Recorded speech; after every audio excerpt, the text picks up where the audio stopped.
Well, hello, welcome to the webinar all about time and money. My name is Rob Nixon. So excited to see you here today. Let's get started with a few things. First of all, a couple of you put the notes in the chat. I want you to open up the chat. Do that right now. If you can open up the chat, please do that and just put in hi from. I'm coming to you from Brisbane, Australia. It is 6 a.m. in the morning right now. Where are you from? I want to see who you are, where you're from. So open up the chat, not the questions, and just put Johnny from Boston. You're always here, Johnny. Love it. Good to see you here. Netherlands, Ann Arbor, Florida, Arkansas. All right, cool. Canada, New Zealand, Mark. There you go. Don't give any Kiwis on. We've got Plymouth, we've got Washington, we've got Montreal, Atlanta, Vancouver, Detroit, Michigan, Montana, Panama. Oh, cool, Panama. Never been there. Maryland. Had some friends over from Maryland just the other week from Annapolis. Bellevue, Finland. From Finland. Oh, cool. Good to see you again too, Ken Man.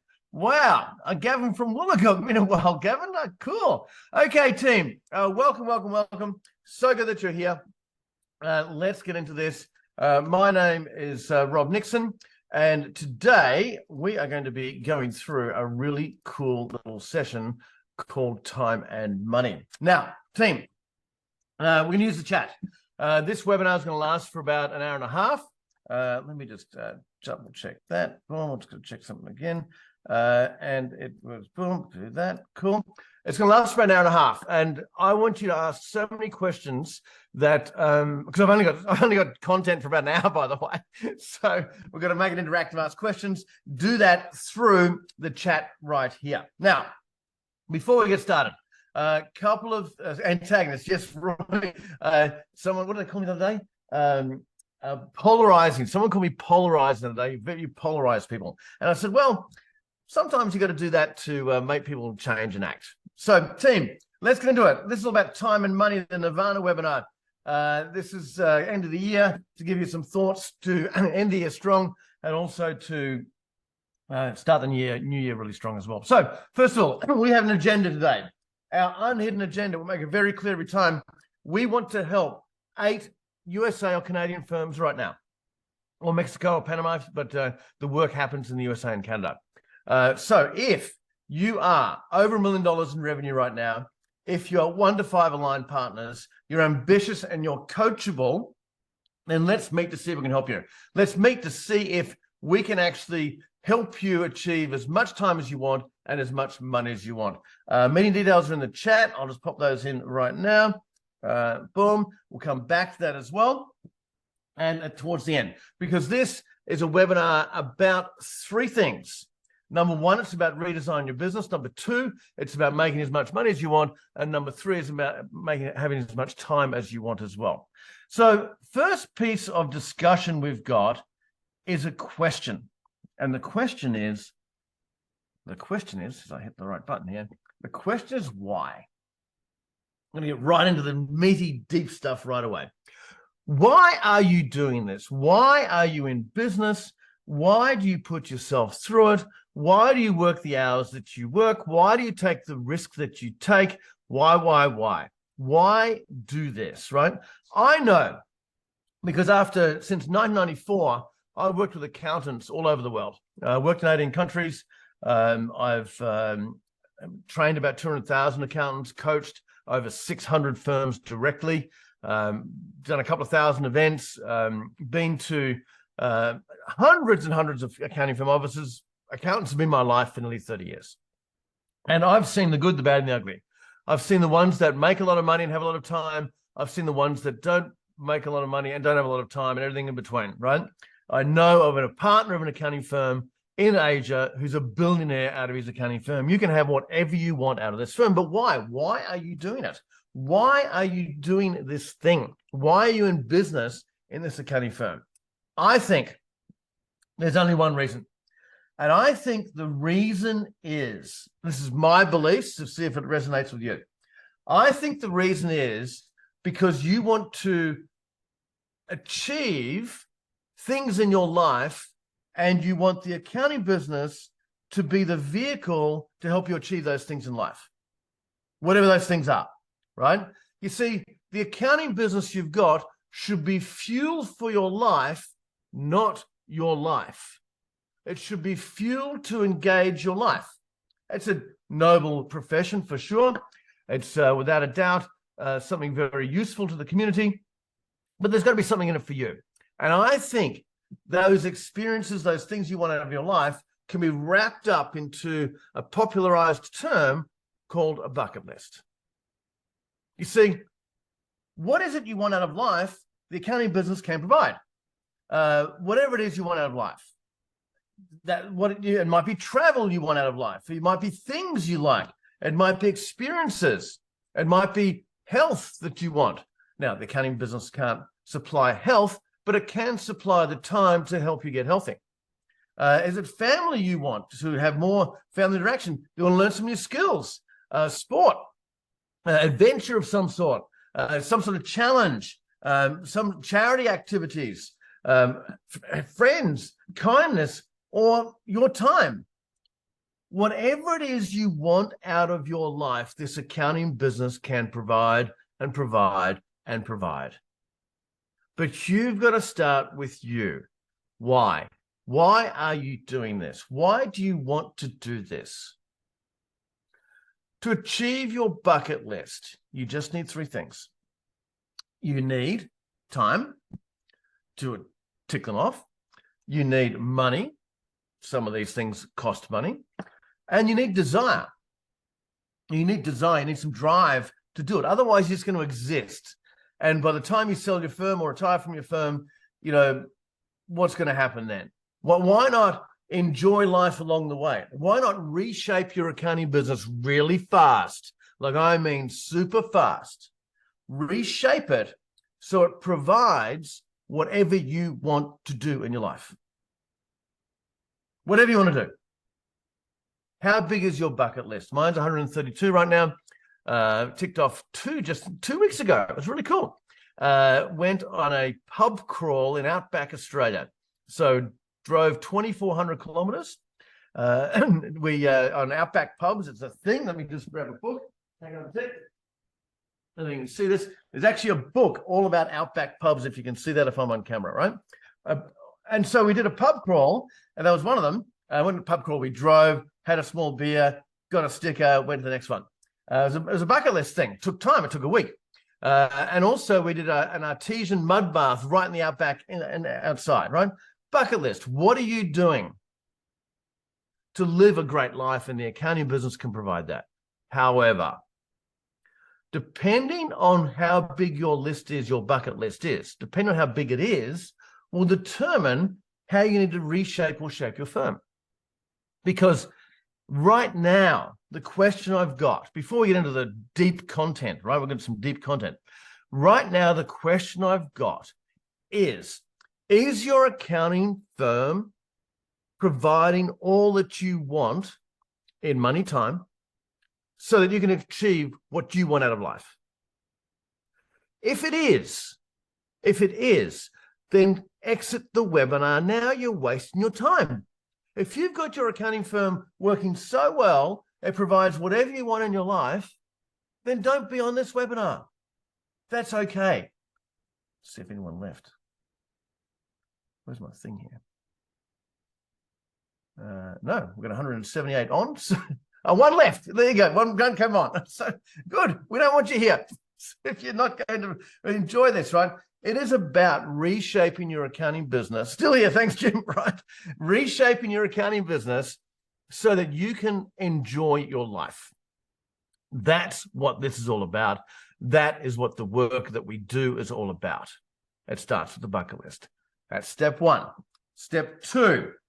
Now, once we understand why it is you're doing this, now we need to reshape your business and redesign it.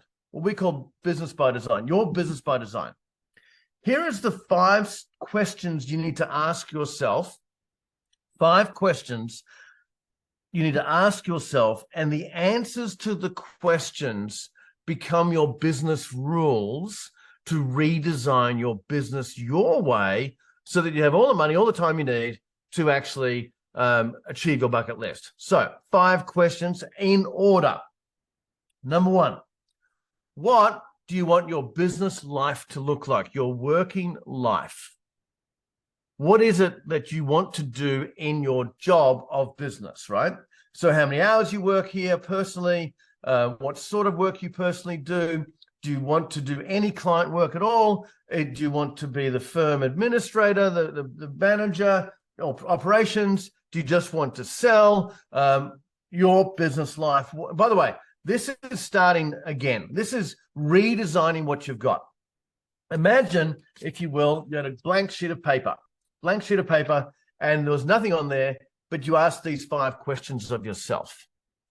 The answers become the rules. The answers become what you reshape your business towards. Number one, what do you want your business life to look like? Number two, what do you want your numbers to be?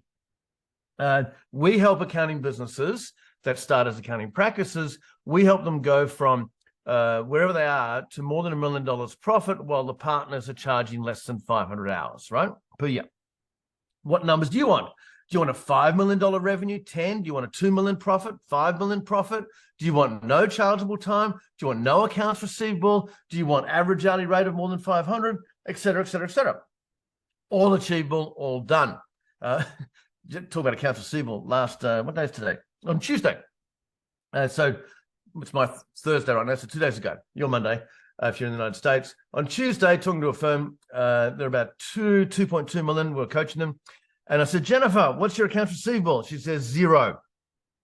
This was the 31st of October. Sorry, it's the 1st of November. 31st of October it was. All bills were done, 0 accounts receivable. Why? Because she gets paid in advance once a month. Monthly recurring revenue. Your numbers, you can have them whatever you want. Whatever you want them to be. How many hours you work, etc., right? Number 3, your services. What services do you want to provide? Not what the clients dictate to you what they want, not what the government says you must provide. What do you want to provide? If you don't want to do bookkeeping, don't do it. If you don't want to do payroll, don't do it. If you want to outsource your work to others, don't do that.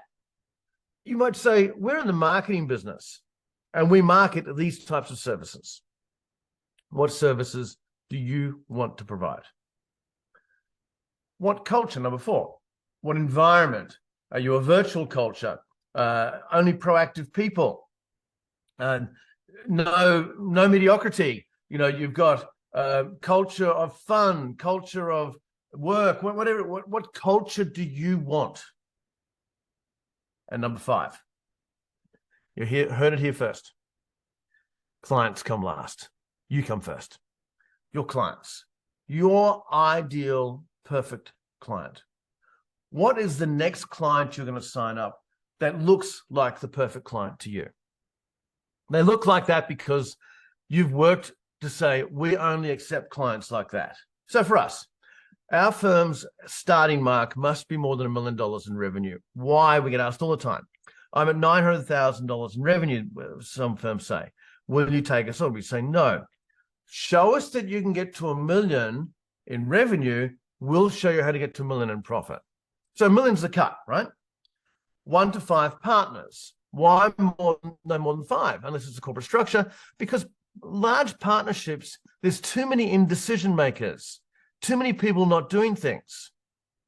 They must be ambitious.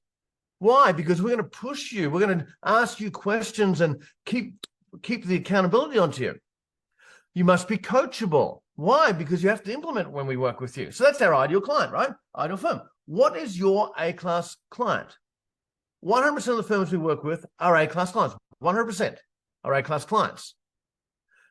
The clients you bring on will still be with you in 15 years. Why bring on a C-class client today? They're still going to be around. You don't have to, if you've got an abundance mentality, you don't have to bring on every single client. You design your perfect client. All your team members will leave in the future. All of your clients will eventually leave in the future. Who's always left? You're left. The partners are left. It's your signature. It's your credit card. It's your risk. You should be getting the spoils. Business by design goes that way. 1 through 5. Business by default goes that way, 5 through 1. Think of this scenario. See if this resonates.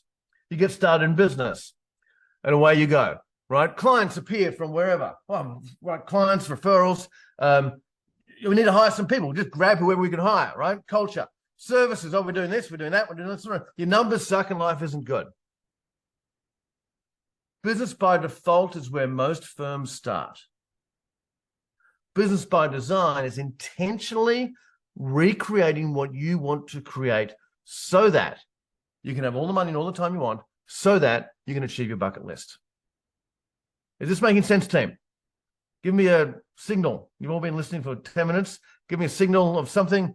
Put a note and say yes, or put a note in the chat. Got a few hands waved. Right, cool. Got it. Yep. Good. You're still there. Love it. Okay, cool. All right, so think of that. 5 questions. The rule, the answers become your business rules. The hardest part with this team, is sticking to the rules. Oh, we're new client. I'll just take them on. Oh, damn it, they're not an A-class client. Oh, we'll just grab that person there, right? Intentionally redesigning your business. Being very intentional about it. So, that's right, Roy. You've got to follow your own rules. That's the who makes the rules wins the game. But if you don't follow them, then well, maybe Roy, you need some outside help, maybe some accountability, like from us, some coaching to get you to follow your own rules. Don't do that. Why do that for? So that's context. Let's have a look at what you're implementing on change, right? Because you have to implement different things to change the way your business operates. So it's a journey that you're on, we call AOS, right? And that journey you start your life as a practice owner, a practitioner practicing their craft. You're grinding it out, working way too much in it, and it's okay money, but you don't have much time. That's what we mainly find firms, right? They're got great bones, good foundations, but there's not enough money, not enough time. Let's help you out. We quickly turn you into business owner mode, and that's where the switch goes from more working on it than in it. Business owner mode, right? More working on it than in it. And with that, you get more money, more time. But there's a level 3 if you choose to go there. This mission, should you choose to accept it, love Mission Impossible, is investor model, right? Where now you become an owner, but not an operator. If you really develop your firm the way you want to develop it, then you're own it, but you don't operate it. And now we can create generational wealth. Why would you sell it? But you might just settle for level 2. I'm a very happy business owner with lots of time, lots of money. I only have chargeable time of 200 hours a year, and I make $2 million a year. Why? I love it, right? Awesome. I've got as many holidays and vacations as I want. You go through levels. Level 1, 2, 3. You choose how far you go with this. We work with firms for a few years, 2 or 3 years, set the foundations, you finish it off after that and go as far as you want. So the things you have to implement, right, and change is wrapped up into an 8-module process we call AOS, Accountant's Operating System.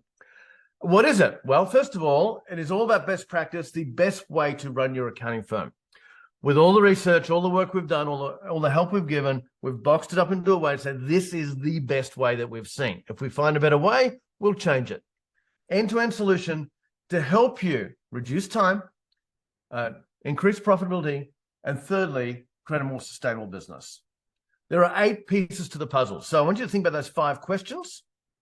Bucket list number 1, 5 questions number 2, and then these 8 areas of your accounting firm as to how you currently perform and what needs to be fixed, right? Improve. Some things you're doing really well, a lot of things you're not, but let's have a look at operations, workflow, cash flow, tech, reporting systems, always working on these things, right? Your time and team time, how effective you are. By the way, today I'm going to show you a really cool delegation model. And so stick by with that so you actually get things off your plate. How you spend your time, partners. And clients, target market, who are they? How do we communicate with our clients? How do we classify them? Making sure we're building relationships and creating loyalty as well. Our team, getting the right people on the bus, the structure, performance of the team, culture and behavior. The team, our products, What are we actually selling here? What are the things we're selling? What are the product types? Is it documented? Is it scalable? Do we have a services list? You can only buy these 3 things, for example. And our growth model, how do we price? Our client growth, fee per client. I'm going to show you some cool stuff on that today. Marketing, sales, and M&A work. So our growth, top line growth model. Leadership.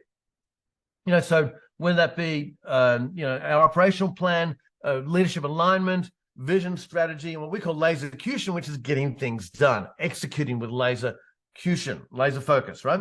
And lastly is momentum, getting momentum in the business, team engagement, meeting rhythms, solving issues, how do we innovate, and themes. These are 8 key areas that we help you, got all the templates, all the tools, all the training to implement so that you can redesign your business, so that you can have a better life, so that you can achieve your bucket list.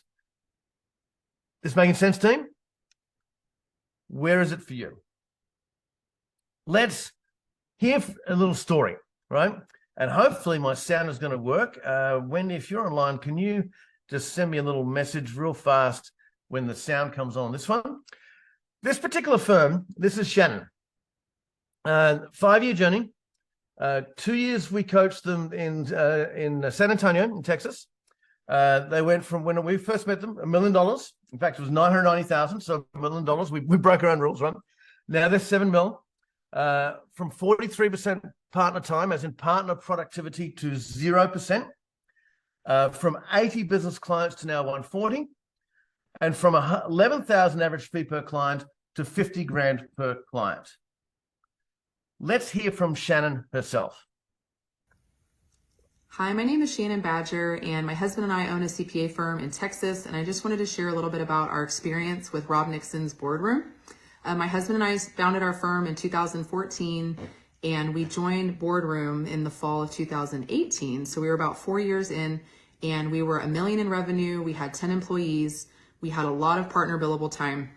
And honestly, we were really struggling with owner alignment and burnout, and we weren't getting a lot of time with our kids. We had 4 children under the age of 5. And so it was just a really difficult season of life. And so we invested in the program, and we implemented for about 2 years in the program. And then we've continued to implement the principles we learned the last 3 years. And now our firm is about 7 million in revenue. We have 46 employees. We only have 140 clients, and our average client size is 50,000 per client. And we also have 0 partner charge time. So we get to come into client meetings when we want to, but we don't have any client deadlines or billable time allocated to us in the firm. And that's really been life-changing because we can focus on the firm initiatives and sales and the other places that our firm needs us, training, developing our team, stuff like that. So it's truly been a gift. I would encourage you to consider it. Sometimes you feel like you might know what you need to implement in your firm, but the reality is if you were going to do it on your own, you would have done it already. And so it's good to have a support group. It's good to have a coach. And I guarantee you the ROI really is there. And so if you're considering it, I would be happy to even be a reference or talk through our experience. But I highly recommend the program. I believe all CPA firms should be in it at some point because the tools really have been life-changing for us. Thank you. How cool that the work we did for 2 years will last a lifetime. That's what that's all about. We don't want to work with you forever. We want to work with you for 2 or 3 years, sometimes 4, got a few still at 5, and then you can finish it off and do the rest. They can build that firm to whatever size they want. They have 0 partner chargeable time, but it wasn't the case at the start. They had to go through what we're talking about today. How do we delegate? Getting time. How do we make more money? All of that. So what is the model? What is the model? The model is a mathematical model to get to $1 million profit per partner. A mathematical model. Let's say you're a sole owner right now, 1 partner, multiply these numbers, on number of partners you've got, of course. Around 6 accountants, 3 in admin marketing. So we're going to do a little 10-person firm here, right? 10-person firm.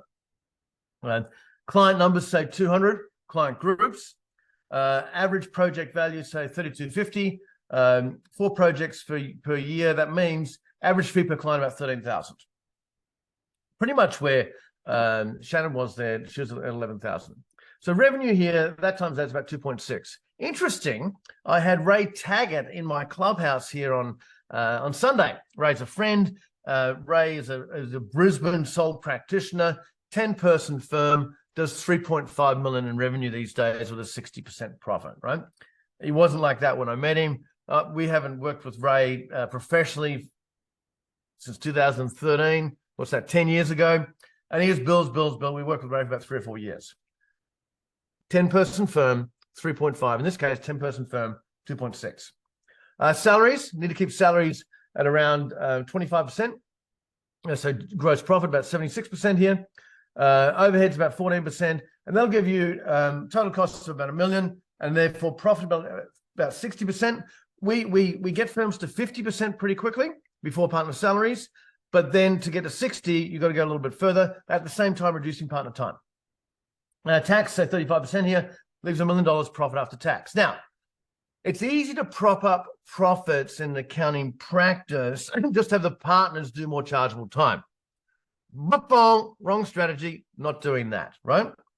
What we want is the trick is to reduce partner time at the same time as increase profitability. So let's down to 500 as an example, or less. Team members, we don't want to work the guts out of them as well. Maybe 1,300 hours each. The trick, which I'm going to take you through right now, is the margin on the work that you do. In this case, the average hourly rate of 313 for client hours, and for all hours worked, 130. All hours worked is the working time throughout the year. Client hours is the 1,300 per accountant plus the 500 per partner here. All those numbers add up. The magic number, team. You want to increase profitability. We're going to start with Profit First. Profit First is a book, actually. Michael Kalowitz. Excellent book, by the way, if you haven't read it. We're going to start with Profit First in this webinar. Then we're going to switch to time. Increasing profit. There's one key magic number. The magic number. The one that makes all the difference, right? The one that is so disarmingly simple, but most firms don't get it. They do when they work with us because we drive it. The magic number is average hourly rate. Average hourly rate's an equation, simply revenue billed under client hours. So here's an example of the model in action to increase the profit per client. The profit per client. So we're going to start with individual client, right?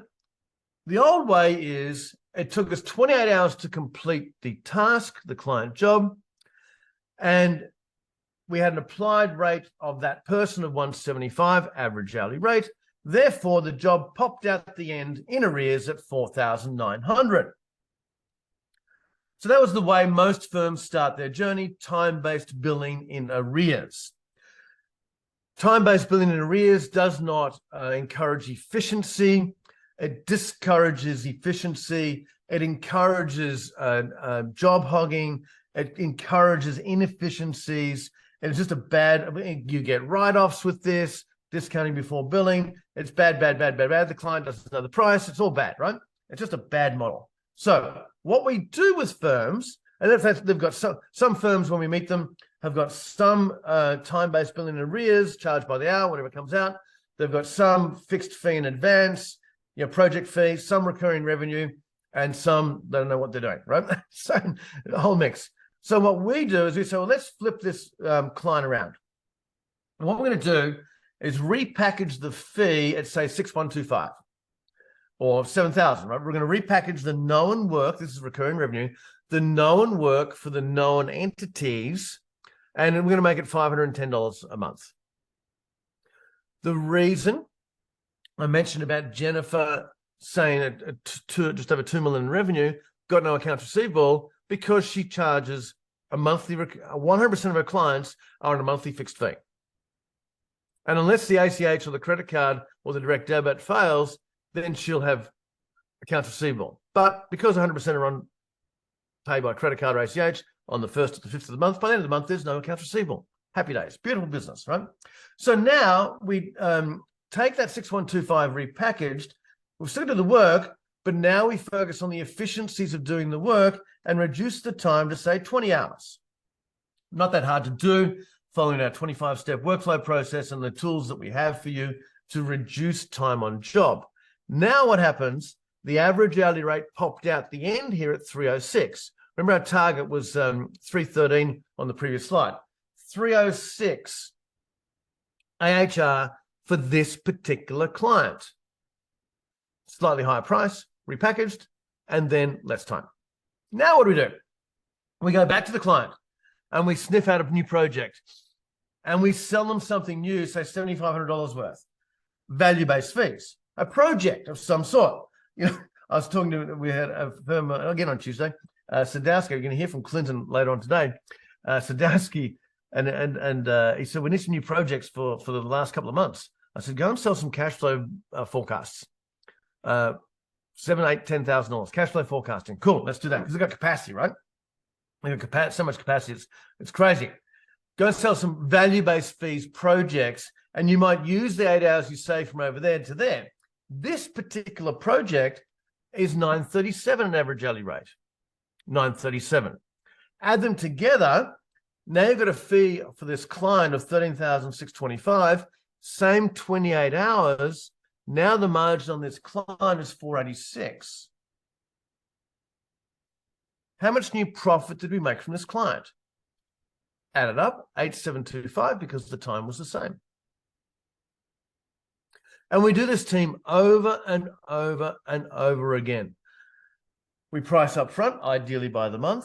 We reduce the time. We refill the capacity with new projects. And then we do it again, and we do it again, and we do it again. When we refill the capacity with the new projects, we do it at a higher margin. The clients never bought it before, or we fill the capacity with new clients. And the result of this is your revenue increases, the average fee per client increases, the satisfaction from client increases because they're getting more use from you, your margin increases, profitability margin increases, and you end up with a higher margin per person on revenue per full-time equivalent person because you don't need as many people for the revenue that you've currently got. Or another way to put it, you've got enough people for more revenue. I mentioned Clinton. This is Clinton. You're going to hear from Clinton in a moment. I've picked his his January to April numbers. He's in Savannah, Georgia. And the numbers look like this. We did 1.1 million before partner salaries in that period. Pretty cool. But we only worked 202 hours, 3-partner firm, 202 hours per partner working in the business, 50 hours per month. You can see here the average hourly rate is $328 for that period. Didn't always look like that way. The profit margin for that period is 67. But the time, and we have what's called a profit time index, which I'll get to in a little while, the time per partner wasn't propping up the profitability. Because Clinton has been working with us for the last 4 years and he's sorted it out. Let's hear from Clinton. Yeah, my name's Clinton Fonseca. I'm the managing partner of Sadowski and Company. We're a 3-partner firm with right now 15 people. And we've been with Rob Nixon and Wendy Miller since June of 2019. And when we started with the group, we were around $2 million in revenue and had 18 people. And what was interesting was right off the bat, Rob did a capacity study on our firm and told us we had, capacity to do about $4 million of revenue. And we kind of were going like, no, we don't think this is so. But, we said, okay, well, we're going to close the year this year at 4 million with 15 people. And we were doing 2 million and 18 people when we first got into the group. And the number one goal we had when we got in, the number one goal was we wanted to get back our life in the form of the time, effort, and energy that we spent in the firm. And that meant late nights, weekends, and that sort of thing. We wanted it for the whole team and for maintaining and retaining and keeping staff and team members, and that was one of our main goals. And then secondly, really was profitability. And we've kind of moved now because we kind of figured out the first part. And so we're moving into the second phase and have been in that second phase of just improving profitability.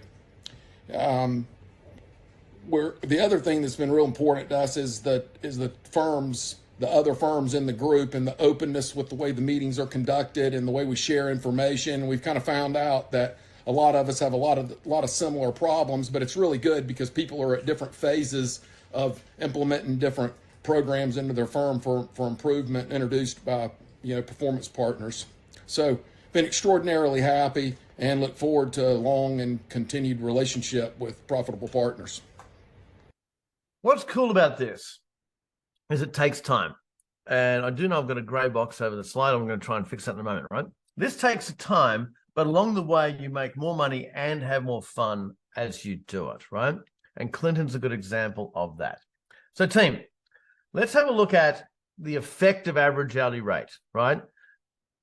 The effective average hourly rate on your firm. Let's say your current profitability is a percentage and you want to increase your margin by a percentage, right? So here it is. Let's say your profitability right now is 40% before partner salaries, and you want to increase average hourly rate by 60%. Your profitability will increase by 150%, assuming same delivery hours, same salaries and overheads. Let's have a look at the reverse. Average, you'll see how important this is, right? Let's say again, average hourly rate, your margin is 40%, and you want to drive it by 60%. You could afford to lose 38% of revenue and still make the same money. Now, the way to drive average hourly rate is top line price, process, as in time down, and the product you're actually selling. So you can decline revenue. You can use this as a capacity planner. So for example, let's say you've got a $5 million target and you've got a $250 average hourly rate target. Then you need 20,000 human delivery hours, capacity hours, 20,000 hours. Far better if you had a $5 million target and you said, you know what, I want a target of 500 average hourly rate, then we would get 10,000 capacity hours needed. We need to measure average hourly rate by period, literally weekly, by product, understanding which products have a higher margin for you, by person, some are more efficient than others, by client, average hourly rate per client. Have a spreadsheet. Column A, client name. Column B, revenue that you get from the client. Column C is going to be the hours taken to get to the revenue. And D is B into C gives an average hourly rate per client. Your average hourly rate should be increasing every single month. Every month. All right, I'm just going to bump out of those slides and answer some questions. So question away, team, while we've got it here, because I need to fix that little thing as we go. So what questions do you have so far? Let's see if I can fix it. Let's try. What do you want to know? Take a little pause in proceedings. We're measuring average hourly rate. We're talking about AHR, driving average hourly rate. Are the bonus based on total hours or chargeable hours? Are the hours based on total hours? Okay, so Mike, good question. There's two ways to measure average hourly rate. One is on client hours. So this invoice was 2,000, therefore had 10 hours on it, average hourly, 10 client delivery hours, average hourly rate 200. So that's one way, is by client delivery hours. Charged to client, right? Or allocated to work. Second way is average hourly rate, all hours worked. This is the entire team. So you've got 10 people. They worked 2,000 hours each. I just did it as an example. Therefore, your total, so 10 people, admin, partners, everyone, right? Therefore, your total was 20,000 worked hours for the year, and you did $2 million in revenue. Therefore, $100 average hourly rate, all hours worked. Jake, how do you increase process efficiency so much? That seems to be the key, right? Well, there's three parts to it, Jake, right? One is, it says the top line price. None of you charge enough for what you do, right? You just don't charge enough. Two is the process, time down. And three is going to be the product you actually sell. So let's talk about process, because that's Jake's question. It's also Albert's question as well on efficiency. So process, one of the key things on process is self-imposed deadlines. So, because when you've got deadlines in front of you, you seem to work harder, right? You seem to work faster, more efficiently. Self-imposed deadlines is key. I'm going to give you some summary of our 25-step workflow process. Second one is going to be the way that you do it with the tech that you use, right? The way that you actually do the work. There's so much efficiency gaining technology out there to speed up the job. Cloud computing, artificial intelligence, no paper, et cetera, right? All the technology linked up at the client end. Because if the client is more efficient, you think about where you spend your day. You spend your day as an accountant checking and processing redundant data. Data, if you're from America, right? Data. And so consequently, if you're checking and processing redundant data, then you're just spending way too much time. Why are you checking and processing redundant data? Because the client got it wrong. So let's go back to the root of the problem. The root of the problem is that the client doesn't know what they're doing. So why don't we automate everything that they've got for their accounting so that you have less checking and processing at your end, right? Absolute key. And the third one is that, so we've got one on self-imposed deadlines, two is the way that the work's getting done, the tech piece, and this is just a quick summary. Three is going to be the people doing the work. We have a process where we call them client excellence coordinators, hire administrative people to do the admin tasks associated with the accounting work, and they're more efficient than the accountants doing it. Hopefully that answers some of those questions. Okay, does your model change if you outsource compliance work overseas? It does not change at all. We actually promote offshoring. Not a game changer, but that is the 10-person firm example you gave worked out average salary of 75 grand. Is that enough based on location of the firm? So Kevin, that could be a mix of people offshore, whether not as much for that.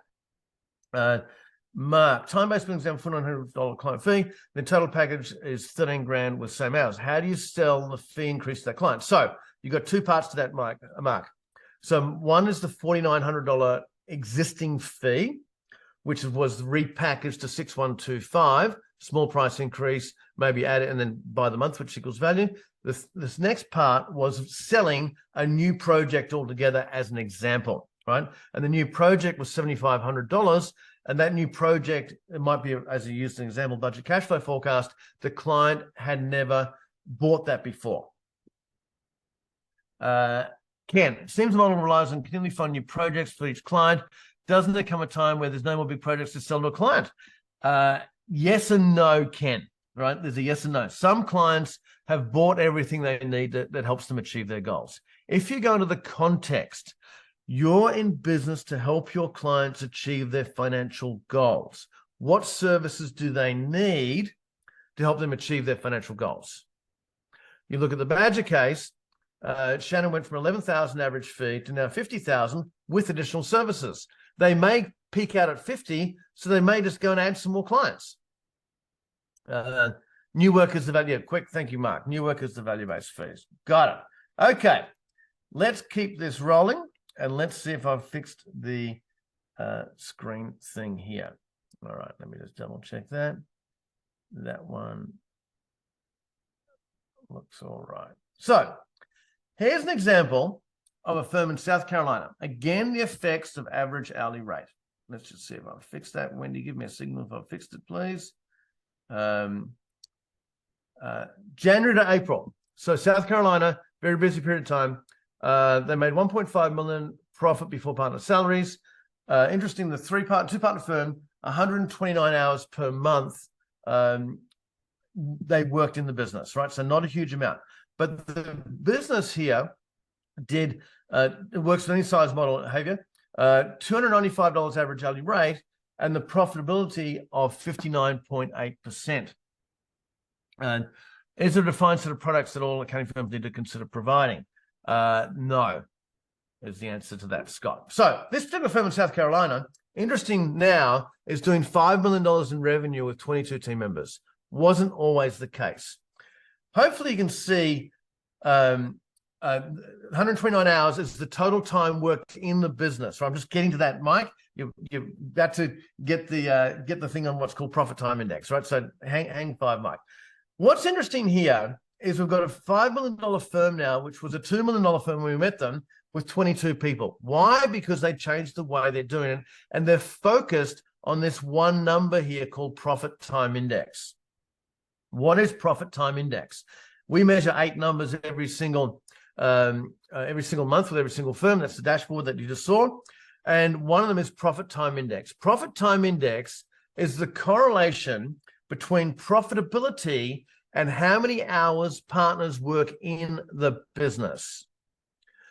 How many hours they work in the business. So in time versus on time. In time is anything from client work, charged or not charged, administration, management, HR, IT, etc. Working in the business, doing what the business does. Working on the business are tasks that get leverage. So leverage of sales and marketing, product development, for example. And so we track firms in versus on. So the 129 hours from the firm in South Carolina, that was their in time, right? The total in time. So there's 506 total. I actually made a mistake on the numbers. That was for 4 months. It was 250 hours per partner for the 4 months working in the business. The rest is working on the business. You have to flip out from working in it so that you can work on it, so you can grow it and develop it. You need to know what this number is. You need to measure it, like all numbers, right? And we have a little gradient scale here on these numbers. So if you're 0 to 250, basically you're overworked, underpaid. Overworked and underpaid. If you are 250 to 500, starting to make a little bit of money, but you're still working too much. If you are 500 to 1,000, you're making some money, but what about the time? It's interesting on 4 and 5 here, 1,000 to 1,500 and 1,500 to 2,500. Typically, you're about $1 million profit per partner here. Leverage is kicked in, it's going great. And sometimes at about this $2,000 mark, partners take the foot off the gas. They stop. They don't develop as much as they should. Let's push it further.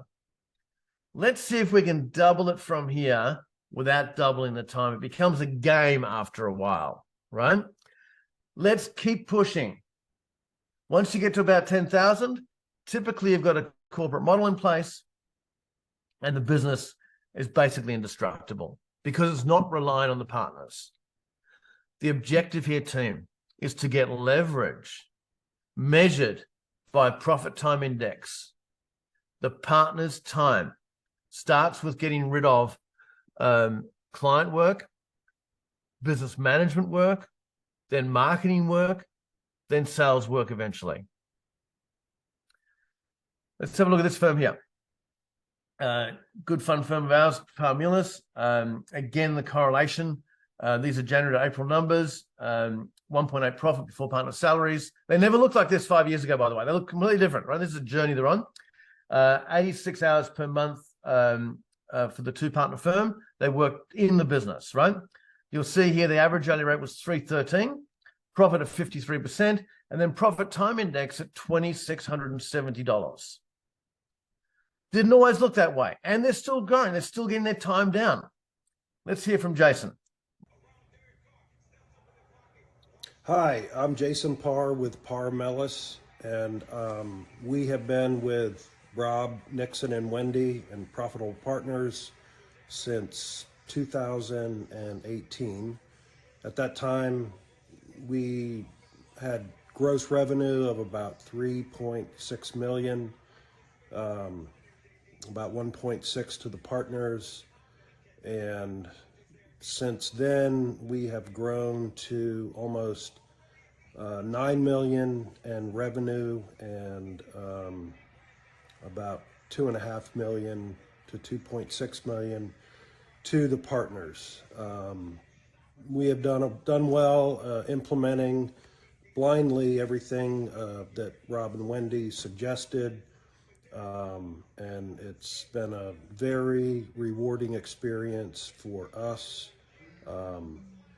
If you are good at implementing and will trust and believe, you can achieve this kind of success as well. Team, it's all about implementation. It's all about change. It's all about doing something different. Are you prepared to do that? Do you have a healthy discontent for the present right now? It's entirely up to you. Here's another example of the correlation between time and money.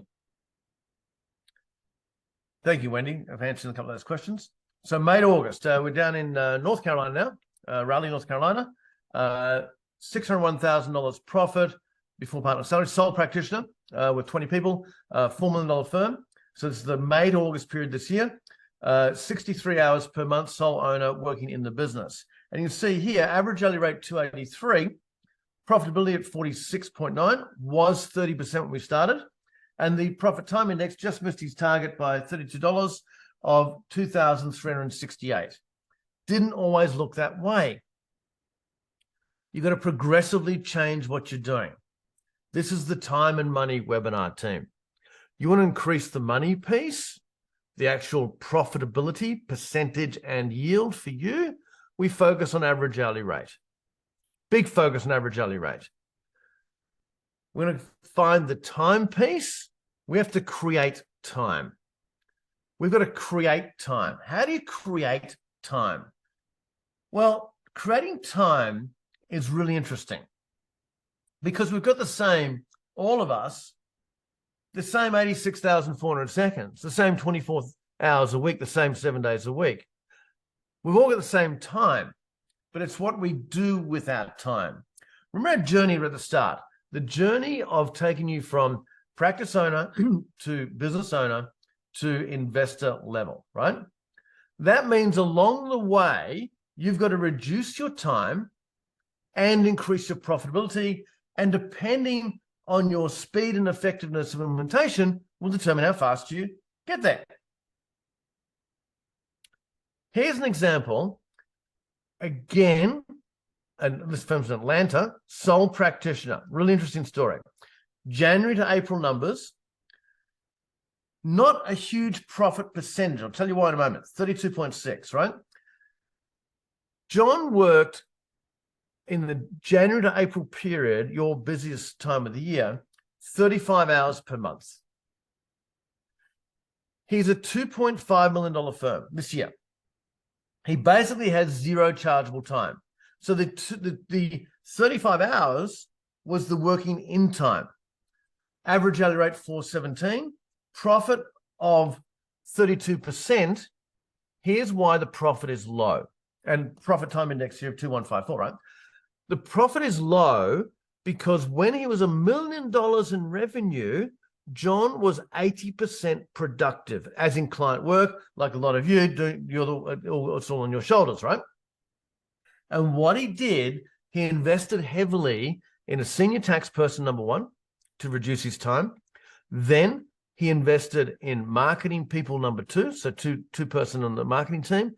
Then, just last year, he invested in a salesperson. He's built a ton of capacity to grow the revenue. His profitability took a short hit, down to 30%, but his capacity to grow this business is huge. And John was prepared to take a profitability hit whilst he built capacity so they could grow. He wanted to do it faster than anyone else. He has literally zero partner client chargeable time. Zero. But he still works in the business, but not a huge amount. He spends most of his time working on the business. To do this, you have to have a mindset shift, team. You've got to shift the mindset. You've got to realize as you shift, cool graphics there, as you shift your mindset, you've got to realize that we've all only got 86,400 seconds per day. We've all got the same time, but it's what we do with that time. We've got to realize that I didn't have time is not an excuse. You had all the time in the world.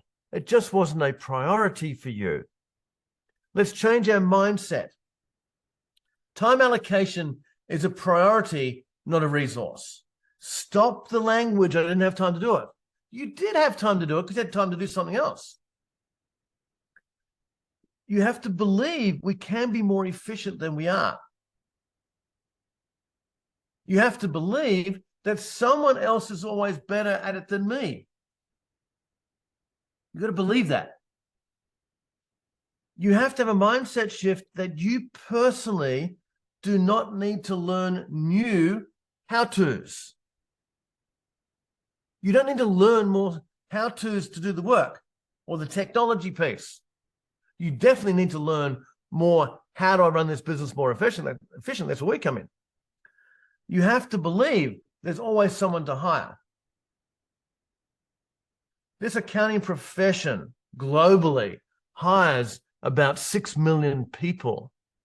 There's plenty of people out there somewhere, great people, but you've got a mindset. There's always someone to hire.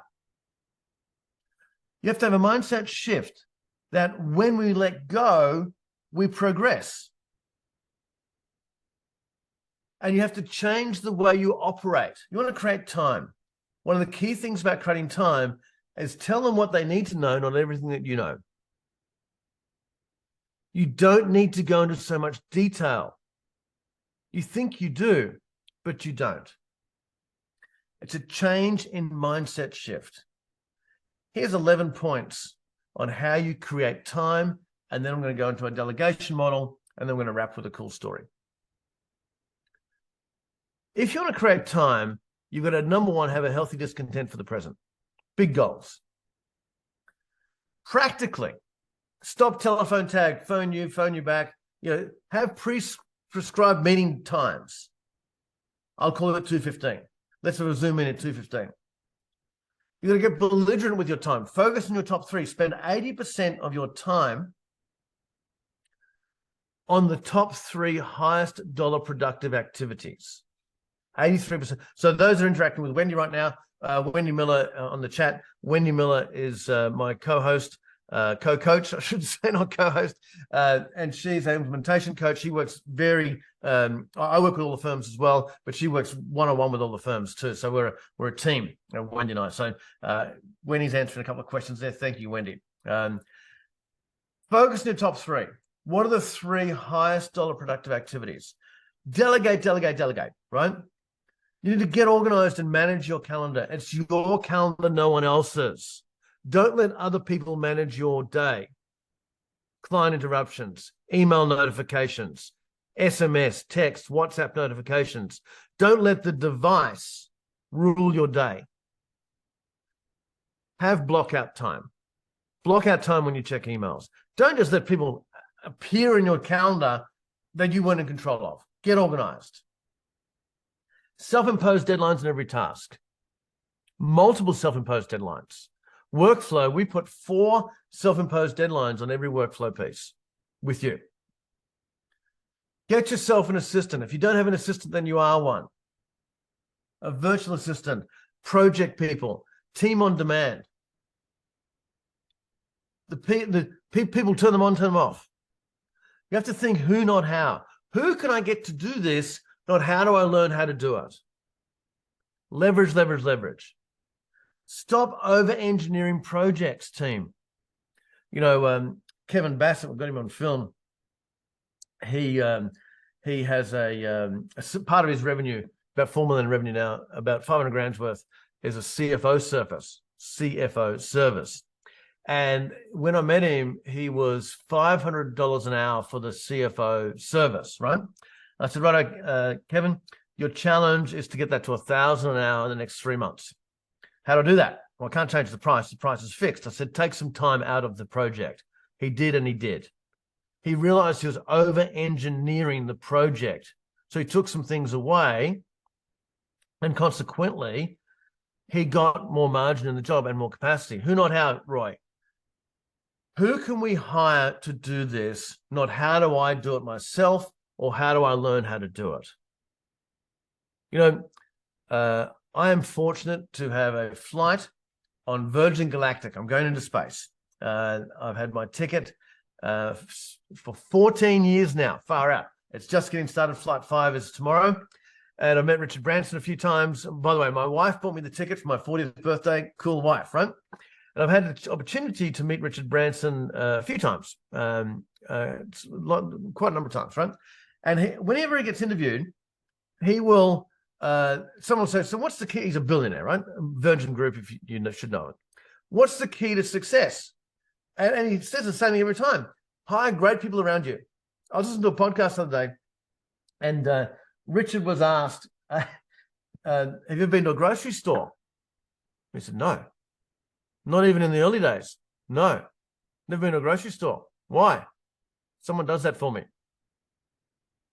Who, not how? Who can do this? Not how do I do it? Get your team involved. Split the projects up. And don't reinvent. Don't reinvent. R&D instead. Rip off and duplicate. Don't reinvent. We have a sauce pot, right? A recipe of the way that you run your firm. Don't think about doing it yourself as far as growing, develop your firm. We'll just show you how to do it because we've got all the tools, all the training, all the methodology to actually fix and improve and grow your revenue, grow your time, grow your profitability, build the business of your dreams, have a better life. Rip off and take our stuff, right? Rip off and duplicate. So, point number 4. So how do we actually delegate? What is the delegation model? Delegation. So split the projects, Roy. Again, who, not how. You've got team members that you employ. Get them to do some of the heavy lifting. Projects, business development projects. So who are we going to delegate to? I have 8 different areas that we can delegate to, so you don't have to do it yourself, right? 8 different areas. Number 1. Could be technology. Could we delegate to technology like ChatGPT, automation technology, MeetGeek, Fireflies, and Otter, which record? There's one of them on this meeting here, I see, which will record and transcribe meetings for you, or other applications to help you do tasks. ChatGPT is amazing for writing things. Can you delegate to clients, where they take their own meeting notes or record the meeting? They keep their own files. Can you train them to be more efficient with the accounting?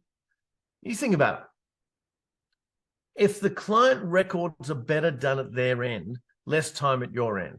But the big upside on that is that the client can run a better business because their records are up to date.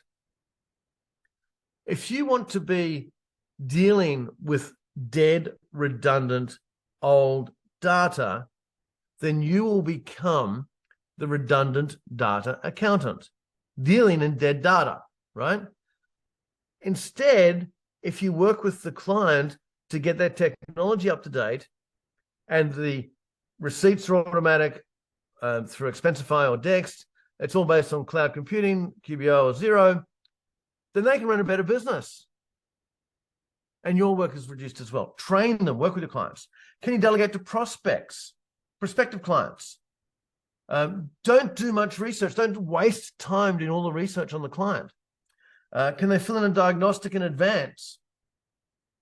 Can they fill in, like we use Calendly, for example, Calendly questions to pre-qualify?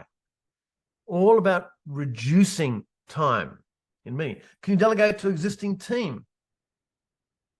Team member comes to you with a challenge, and typically they say, well, hey, boss, how would you do this? And if you answer the question, that's called upward delegation. Let's push it back on them. So how would you do it? Oh, I do it this way. Sounds great. After a while, they stop asking you. Delegate to your team. Throw them in the deep end. They will swim. Don't do everything for your team. Get them to think more. Train your team to come up with a solution as well as questions. So we've got 4 delegation areas here. Let's have a look at the next 4. You can delegate to an assistant. If you don't have an assistant, then you are one. Are you one? Do you do all your assistant administrative work yourself? Could it be a part-time person? Could be a virtual person? In-person person? Delegating to someone else, an assistant, new hire. We have 3 assistants between Wendy and myself in the Philippines. Awesome 3 people. They do work that they do awesome work, right? That we don't do. Could you delegate to a better process? Much better process. Think about under-engineer without encroaching on quality, a better process. Could the process be workflow? Delegate time down, right? Could it be systems documenting? Delegating to different areas. What about Todd? Team on demand. There are contractor sites out there. One of them is called Upwork, right? You might have used it, or Freelancer. These are where team projects can get done. Projects, any business, anything you can think of. Team on demand. That could be anywhere in the world. Post a project, get someone to help you. One I used for a while called Get Magic. For high-level projects, Expert 360. I have a team on demand for lifestyle. I have a lifestyle concierge service. Because organizing lifestyle things is admin. And that's called quintessentially. So I pay an annual fee to Dominic and his other 1,500 agents around the world to organize cool stuff for me. Cool stuff. Went on the Orient Express in August. That was cool. I'm playing the top 100 golf courses in the world right now, right? That's cool. Dominic and his team help me. And other things as well. Hard to get things. They organize it. Team on demand. Other contractors. You think who, not how. And then lastly is new hires. Where are the new hires going to come from? Maybe onshore. Maybe offshore. It's a whole new world out there. They could be local. They could be interstate. They could be national. Team. There are so many ways to grow your business, but it takes time to do so. But doesn't need to be done by you. Does the work need to be done by you? You want to grow your business? You need marketing. You need a marketing manager to do it. Eventually, you need salespeople to help you grow your business. You can sell, partners sell for sure. Then get a salesperson. You need accountants to grow your business. It doesn't have to be on your shoulders, team. Think of the process I'm taking you through here. Number 1, start with a bucket list. Why are you doing this? Number 2, write down your rules. 5 questions answered, business rules. Number 3, focus on average hourly rate. Driving margin. Number 4, focus on profit time index. So driving that number. And the 5th piece is let's create some real time. An exercise I want you to do is to grab a sheet of paper, legal pad type thing. On one column, write down everything you do in a month. As it starts repeating itself, then stop keeping the ledger. Column 2, work out how many hours you spend on each one of those tasks per month on a typical month. Column 3, answer the question, could you delegate that task? Could you? Column 4, will you delegate that task? And then with the ones that you said, yes, I can, and yes, I will, work out how much new time you could free up. It will astound you how much you can get off your plate. The end of the day, team, the only things that you should do are the things that only you can do. Let me repeat that. The only things that you should do in your business are the things that only you can do. You get it to that point, and you'll have all the time you want, all the money you want, all the growth, the satisfaction, everything. Mike, 4 columns again, please. Sure. Thank you. I think it was 5, actually, Mike. Let's start from the first one. Column 1 is everything you do on a monthly basis, right? All the business tasks you do, client accounting work, administrative work, marketing, team meetings, all the stuff you do, right? The individual topics. Column 2, how much time do you spend doing those things in minutes or hours per month? Average, checking email, right? Answering phone calls, random calls, right? Really think hard about how you spend your time. So column 1, what you do. Column 2, how much time do you spend doing that? Column 3, could you delegate this task? If you had one of these 8 areas that I've just been focused on here, could you delegate this task? Yes or no, right? Column 4, will you delegate this task? Yes or no? Column 5, with all the ones you said, yes, you will delegate them, add up the minutes or the hours to see how much time you could create if you delegate those away.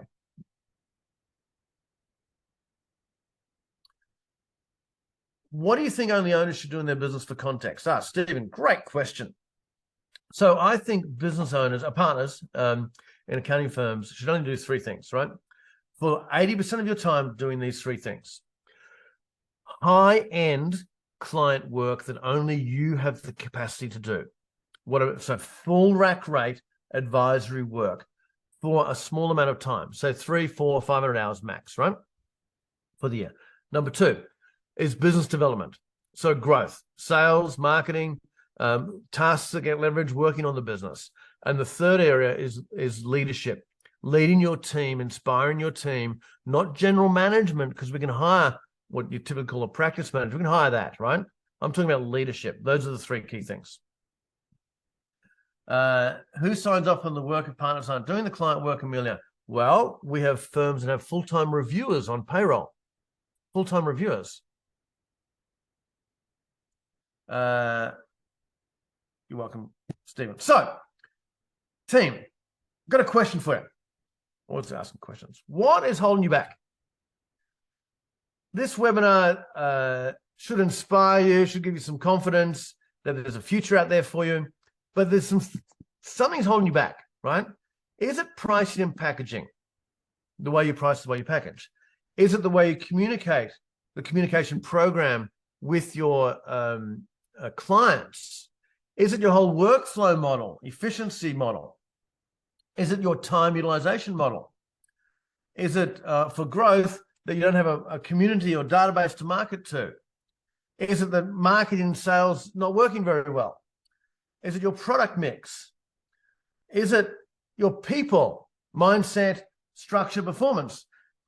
Or is it all of the above? Could be. I'm not too sure. Until we get to work with you, we'll design, a step-by-step process to help you fix what you need to fix. But let me show you where it all starts, where the problem starts. The problem of business growth, business development, lack of there, right? Profitability, time, the root of why and of why firms don't go as fast as they want to or could is because right now they're too comfortable. This is one of the most profitable percentage businesses in the world before we get to work with you. It's not that hard a business. It's an annuity business. The clients turn up every year. They have to get it done. Nothing sure, death and taxes. What a good business to be in. It's an awesome business model. Yeah, you certainly have challenges with people and busy, all that sort of thing. But the average profit per partner is about 400 grand right now. The average profit per partner on our last benchmarking study was about $400,000. You can build a reasonable lifestyle around 400. Kids' private school, nice lifestyle, nice cars, etc., etc. It's not going to make you wealthy, but it's a good lifestyle. for you to really progress, we need to get out of our comfort zone. Let's hear what Bob Riggs said about that. He said, many of us have established comfort zone in our life, coasting, getting by, common, understandable attitude. We worked hard to get where we are. Might seem like a good place to be. The problem with being in the comfort zone is you stop reaching, stretching, seeking, and risking. You stop growing. As Shannon said on the first video, every CPA firm should do this at least once, right? The comfort zone frame of mind is settling for what you are today. Might be fine today, but without continued growth, you are now all you're ever going to be. If you're in a comfort zone, beware. The challenge is, it doesn't hurt. It might even feel good. This time of year, November, December, January, is an awesome time of year to re-engineer your business, talking to USA and Canadian firms specifically for their deadlines. It's an awesome time of year to start transforming the way that you operate, because you've got a little bit more time on your hands right now than client work. And in 3 months, we can work with you and help you to transform parts of your business in 3 months. Give us 3 years and we can do miracles, right? Give us 3 months, we can get started. But transform your profit, if that's what you need. Transform your cash. Transform your revenue. Transform your team, your clients, your lifestyle. Transform your wealth. This business should make you wealthy. And transform yourself. So how are you going to do that, right? This webinar is designed to give you some new thoughts, some practical actions, some inspiration from others that have done it or doing it. But when it comes to you, you need 3 pieces to the pie. You need accountability, you need learning, and you need sharing. Content only. Today's about content. A book you might get of ours, mine for free is about content. A TED Talk, a webinar, a video piece, it's content. It's content. Content only lasts a little while. You get a bit of a burst, and then it peters out. If you really want to transform, you need some help. Coaching, tools, implementation support. That's what we do. We do it with small amount of firms every year. We've got capacity right now, as I mentioned. When you walk away from this webinar, you've got 3 choices. Do nothing. You're totally cool. Do nothing. Up to you. You can do a little on your own. A little on your own. Or you can transform with our help and really get the goals and targets that you want to achieve. It's entirely up to you. As I said at the start, our unhinged agenda to give you some value. We want to help 8 firms right now. We've got capacity right now for 8 USA or Canadian firms. You need to be more than $1 million in revenue, as I said, 1 to 5 aligned partners, ambitious and coachable. If that's you, let's meet, see if we can help, see where you are with your journey. And then with that, we'll determine together whether this is a fit for you and you're a fit for us. The meeting details, you can use the QR code, or if I just do that, boom, you've got the pop and book a meeting, no obligation. Initial meeting, we call it a suitability interview to see if you're suitable for us to work together. So team, that about wraps it up. Hope you enjoyed that. Looking forward to working with just a small number of you. If I don't see you before Christmas, Merry Christmas. It's the 2nd of what do you call it? November. So team, Merry Christmas, Happy New Year. You're recording, Mike? Yes, you do. But great presentation. Thank you, Cynthia. We've got some questions here. Let's just make sure we've got a couple of questions answered. We'll hang around for those. Do you have any recommendations on a practice management software that measures these KPIs? Albert, yeah, we have a tracking tool, but with the KPIs that we have, you've got to pull them from different sources. There's not one that does everything we've got. We actually get firms to pull them from different tools. One from in New Zealand, Stephen. If you're because we do a face and a Zoom model, so we work in person with every firm 3 times a year in the United States and Canada only. So, Stephen, if you're prepared to go to the US, and the rest is on Zoom, if you're prepared to go to the US, then yes, for sure. But we don't do that in Australia anymore. Turner Parkinson seems to rely a lot on delegating to those outside the firm. This seems to be a quality security concern to me. How to safely. So delegation, Turner, can be within your firm, right? But we're talking about other tasks as well, administrative tasks. With the way we get you to set that up is with total security. I'm not going to go into all the details, Turner, but you have to trust. We say this to every firm. You've got to trust us now, believe us later, right? With over $1 billion in profit created, with over 600 firms we've coached, we sort of know what we're doing. Merry Christmas to you as well. Thank you. Cool. Scott Middleton, when you get to $1 million, love it. Get back to us when you get to $1 million, love it. Around the corner, maybe next year. Cool. Raphael, do you have a course on a training to train a firm that more than $1 million in revenue? Raphael, not yet, right? But maybe. You're awesome, Rob. Thank you, Darren. Would love to have some thoughts on aligning a couple of unaligned partners. All right. How do you find clients that will pay 50 grand? That is a big marketing sales discussion. Darren, I'm going to give you an alignment thing. So if you can, right, and I do this with firms all the time, right? If you can get your partners to write down a bucket list, step 1, privately. Step 2, then the 5 questions where you, at the start, get each partner to answer their own 5 questions, then come together and get a consensus of where you all want to go. If you can do that, that will help with alignment. But you've got to get them to do bucket list first, 5 questions second, Darren. Hopefully you got that. Can we get the presentation? Yes, we're sending a recording out with the slides as well, Nicholas. So yes, you will. Hey, team, have fun. Take care. Hope you enjoyed that. Kick butt. End of the year coming up. Go and change the world. See you later. Bye-bye.